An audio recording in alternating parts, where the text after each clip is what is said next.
Nah, kemudian ini supaya otoritatif menghormati masjid ini, Masjid Istiqlal, masjid yang luar biasa bersejarah. Saya baca keterbatasan kita, tapi ini menjadi kelebihan. Ini hadis di Shahihul Bukhari.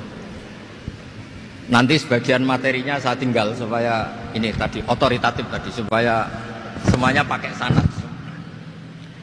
Ini hadis dari Shahihul Bukhari, sehingga Anda tidak perlu tanya ini sahih apa enggak, karena ini di Shahihul Bukhari. Ikutnya nomor hadisnya itu 6408. Monggo kalau mau dihafal.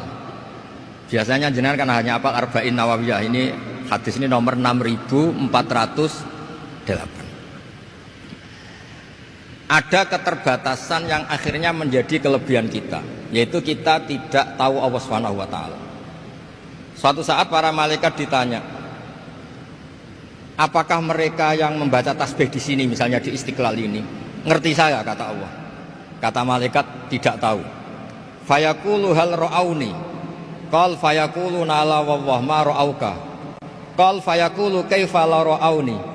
Yaquluna la ra'auka kanu asyadda laka ibadatan wa asyadda laka tamjidan wa aktsara laka tasbihan. Andaikan manusia itu ngerti engkau ya Allah, maka tasbih mereka ini akan lebih dari kita. Saya beri contoh, ini terutama untuk zuriat Rasulullah SAW. Nabi itu manusia, bashar, tapi lakal bashar. Nabi ketika muji Allah SWT ini supaya kalau sholat jenengan hayati. Misalnya pertama muji begini, lakal hamdu mil'us samawati wa mil'ul ardi. Kebanyakan di Jawa memang baca pakai rofaknya mil'u, tapi di beberapa sanad dibaca mil'a, itu urusan i'rab lah. Engkau itu saya puji seluas langit dan bumi, seluas langit dan bumi. Seluas langit dan bumi itu enggak keren, karena langit ini tetap mahsurah, as-samawat ini apapun luasnya langit itu tetap terbatas. Bumi apapun luasnya juga terbatas. Apa yang diteruskan oleh Rasulullah SAW? Wa mil'u ma syi'ta min syai'im ba'du. Dan pujian saya ini ya Allah sesuai kehendakmu, sejumlah kehendakmu, karena ini yang tidak terbatas.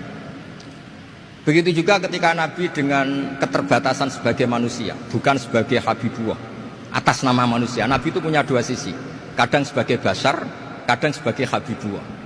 Dan sama-sama penting untuk mengawal Islam ini. Saya ulang lagi, sama-sama penting untuk mengawal Islam ini. Ketika Nabi sebagai bashar ngendikan begini, la nuhsi Allahumma lakal hamdu hamda yuwafi ni'amaka, misalnya pakai mukhatab, wa yukafi umazidak. Saya memuji engkau ya Allah dengan pujian yang sesuai jumlah nikmatmu, wa yukafi umazidak, dan bisa berserasian dengan tambahan-tambahan nikmatmu. Tapi apapun luasnya nikmat itu terbatas, sehingga Nabi nambahi, la ukhsi thana'an alita anta kama atneta ala nafsik. Saya muji ini tidak terhitung, sama sejumlah pujian yang engkau lakukan. La ukhsi atau la nukhsi thana'an alika anta kama atneta ala nafsik. Sehingga ini kreasi-kreasi Bani Adam yang malaikat itu tidak bisa. Saya ulang lagi, ini kreasi-kreasi Bani Adam yang bakat malaikat itu tidak bisa.